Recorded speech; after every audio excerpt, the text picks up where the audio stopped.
Hi everyone, welcome back. It's Moe, Swedish Whiskey Girl. And today I'm super excited to try something I've never tried before. These three things I have in front of me are whiskies from Westland. And first of all, a massive thank you to a wonderful supporter of the channel and of the Patreon, Matthew. Thank you so much, Matthew, for sending me this little kind of, I don't know, it's like a starter kit or an exploration kit of American whiskey. And I have seen these around because these are available in the UK markets, but I've never gotten the chance to try them. They've been in my basket on both Master Malt and the Whiskey Exchange for so long, and I'll finally get to try them, so thank you so much. These three are Westland single malts, so they're American single malts. The distillery is located in Seattle, Washington. And yeah, fascinating. Non-chill filtered, natural colour. I think they're all three bottled at 46%. And great transparency with this distillery. If you look on their website, I actually have it kind of cheating here on my computer because they will tell you when the initial release date was, what the format is of the bottle. They will tell you the minimum maturation time, which is 36 months for all three. The ABV, the barley bill, I think they tend to have 5 different barley types that they use, which is everything from pale chocolate malt to Munich malt and Washington Select pale malt, and then all the cask types, the yeast strain, you get it, everything. It also tells you everything about kind of the distillery, so if you're curious about what kind of mash tun they use, what's the capacity and how long the cuts are, I think it's 45 minutes for the heads, then 2.5 hours for the hearts and 4 hours for the tails, but I could be wrong. I don't know if I remember them correctly. I mean, just love a bit of good transparency, so massive thumbs up just there. But these three, I'm trying the American Oak, the Sherrywood and the Peated, and these are kind of their core range, so brilliant to be able to try them next to each other and compare. The American Oak, I believe, primarily matured on New American Oak casks. I am gonna double check. Where am I? Yes, so it's New American Oak and it's also first full bourbon. And I think they're all quite similar, but in kind of how they're matured.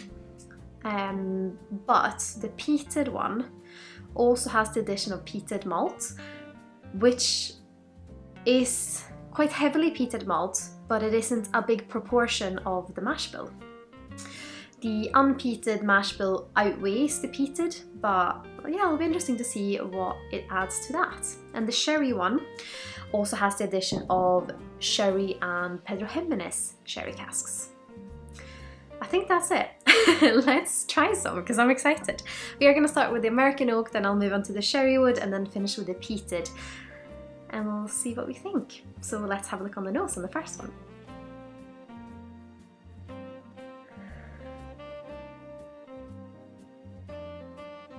Very pleasant nose. It's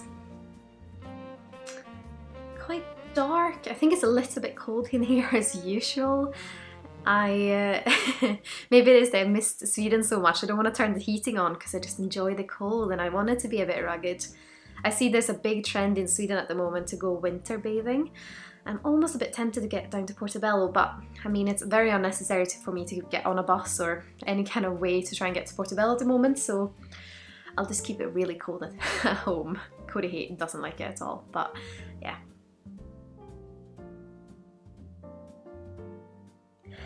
Yeah, a little bit sawdust, a little bit of a kind of barn-esque wood, quite old and dry.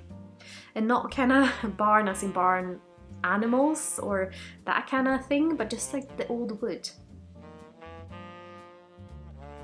Quite vibrant, a little bit of an apple pie. Cinnamon, and then it has this hint of like a bourbon sweetness. It's almost like a charcoal maple, if that makes sense, like this thick, quite sticky. It's a little bit foreign to me, which I think is why I'm saying maple syrup and charcoal, because it has this kind of bourbon element, and that's kind of the best way I can describe it. But oh, also, just got it now, almost like that kind of coffee chocolate tone, just slightly on the back of it. Maybe it also belongs to that bourbon note. But let's have a sip. Cheers and Sláinte.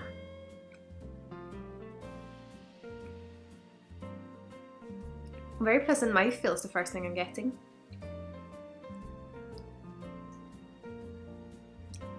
Interesting. It's almost a bit... I wonder if it's hoppy, because it makes me think a little bit of beer. Initially it didn't. Initially it was like, you can kind of get the sensation of a single malt, because it's quite clean and it's not overwhelmingly that kind of bourbon flavour, although it has tiny hints, but just in the edges of it. The mouth feels quite thick and quite silky. Like if you drink really clean spring water, you can get the sensation of that it feels almost thicker than your kind of average tap water, and it just feels very, very silky and smooth. Almost like an ice cube that's like perfectly just curved and has like this wonderfully silky, what's it called, surface. That's kind of what makes me think of the texture of it.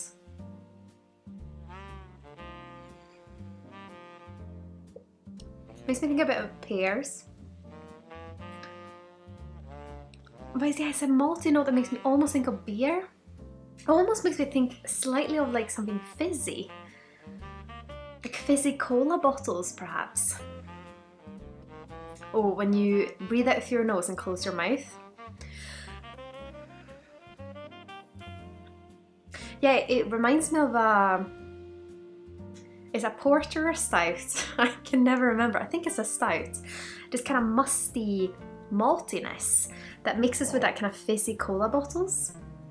A lovely, lovely flavour. Very different to anything I think you'll find in Scotch whisky, but it is in Scotch whisky. It's American single malts, which is a really exciting category if you ask me. And that's lovely. I really like that. I like the little, I think that kind of stout-esque maltiness, fizzy note almost, is funky, but I like it. It's quirky, that's what it is. And let's have a look on the sherry wood. So this is with the addition of Oloroso and PX, yeah, Peregrine sherry. Oh, this is initially sherry on the nose. Chocolate raisin.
What I mean by that, because I know sometimes I say bourbon and I mean ex-bourbon cask, and sometimes I mean the category of bourbon. On the nose for me now, this is a lot more similar to an actual American bourbon, not the type of wood. But I'm guessing that's where it comes from, that new American oak.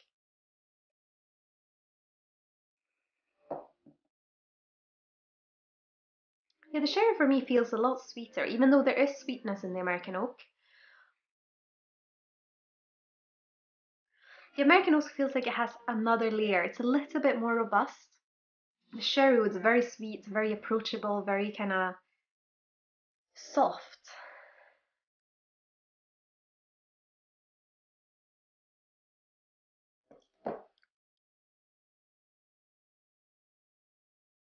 Still with a nice sherry flavour. It isn't overwhelming, it's not like a sherry bomb. It's still a lot of sherry. It's, oh, what's the word in English? It's, oh, I think the word I'm looking for, because in Swedish it's ofarlig. So the opposite of dangerous, so it's like harmless. It's no really edges, it's just a sweet, soft, silky drink. It's, yeah, I mean, very harmless, I would say. It's, if you like those flavors, it doesn't have a sharp edges, so maybe it would be a good one to start with if you're not used to whiskey, or if you want to explore sherry wood in another kind of setting. The American oak for me has another layer to it, a little bit more robust. I don't know, a little bit more dangerous, I guess, but it's also flavors are quite well rounded. But let's move on to the peated and see what we think of this. There is straight away a whiff of peat or of smoke, I guess. It's more of the day after. I know I speak about this all the time, but like a bonfire smoke. So maybe like when we have Valborg, Valpurgis Eve, I think it's called in English, in May, and the day after, or like when the fire's burnt out, you can still feel it in the air. It's kind of cold, lingering, just romantic smoke, if that makes sense. That's what this reminds me of, is that kind of burnt out smoke, but still the scent of it in the air. Springtime smoke. A little bit malty on the nose, this one as well.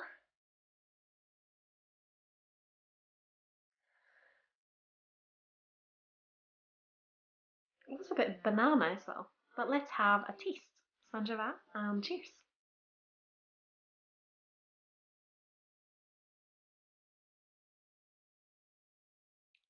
Same kind of texture thing, silky.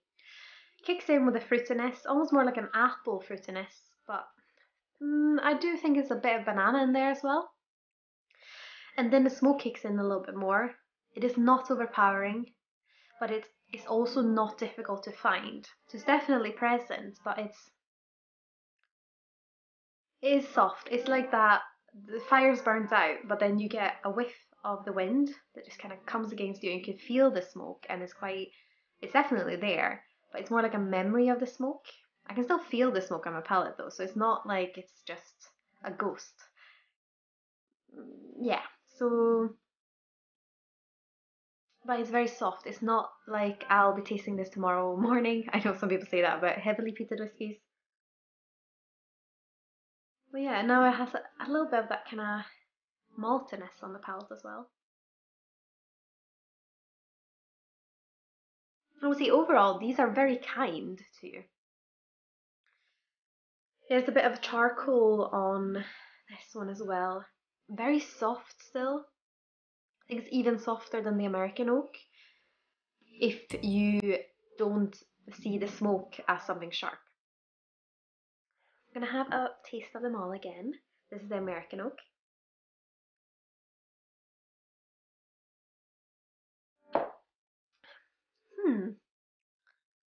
That one still is a bit funky for me. Now it's like banana bread with walnuts. It's something, that one has something. curious, something quirky. Let's try the sherrywood. On the nose, it's so much sherry on this one. Those chocolate raisins.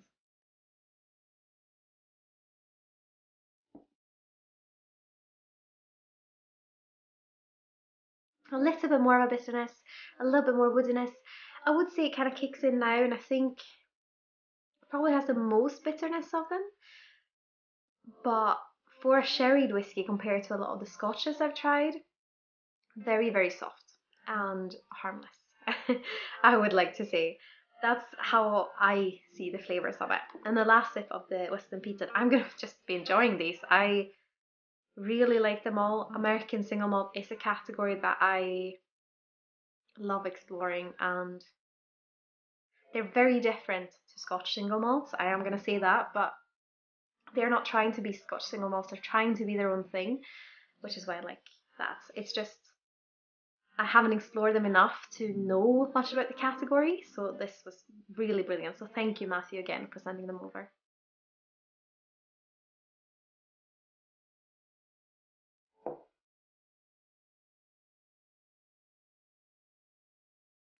I mean, a little bit of peated barley really goes a long way. It gives you enough of the peat for it to taste lovely, but it's also easy to approach. Bit of banana on that one as well, banana smoke. So yeah, 3 lovely whiskies. I think my favourite one is the American Oak because of the kind of funk quirkiness. But I would of course love to hear what your favourite one is. If you've tried any of the Westlands, or maybe you've tried another American single malt, please let me know in the comments below which one your favourite is, and if you have any other recommendations for me. I would of course also be absolutely over the moon if you consider using my affiliate links the next time you're shopping with either Master Malt, the Whisky Exchange, or the Scotch Malt Whisky Society. Those links are in the description below as well, and also my links to my other social channels if you're curious about those. And of course I want to say another massive thank you to Matthew. This has been such a fun flavour experience, so I'm definitely going to enjoy these and let Cody try them as well. And of course, if you have enjoyed this video, feel free to give a thumbs up and perhaps consider subscribing if you haven't already. But I hope you've all had an absolutely wonderful day. Sláinte.